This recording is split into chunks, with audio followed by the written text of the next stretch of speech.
Well, this Friday, more than 50 new Oregon laws go into effect. Lawmakers passed more than 600 bills in the session earlier this year. Some actually don't go into effect until January. Lisa Balick live tonight in Southeast Portland, taking a look at how all of this breaks down. Lisa? Yeah, there are so many. We obviously can't get to even, a tiny bit of them. But just to highlight a few, for example, you mentioned January, coming up in January.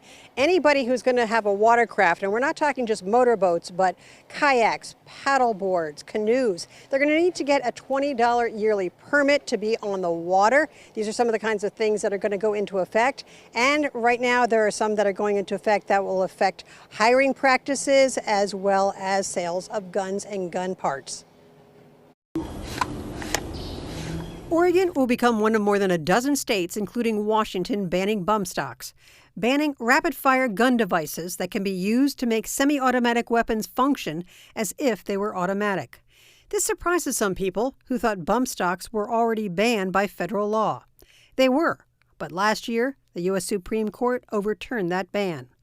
A local law professor says that reversal, though, was not about the Second Amendment.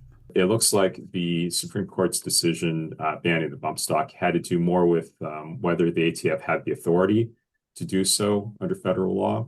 So it's not the Supreme Court saying bump stocks are constitutional. It's the Supreme Court saying Congress didn't give the ATF the authority to regulate this aspect of it. The new law could be challenged in court.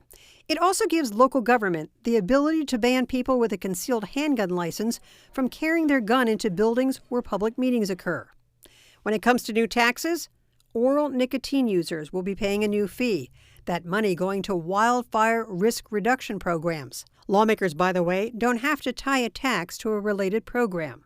Oregon also having a new law designed to help protect older adults from age-related discrimination when they're job hunting. It's already illegal for employers to reject a candidate because of their age, but the new law restricts potential employers from asking job applicants age-related questions like their birth date or school graduation date before an initial interview.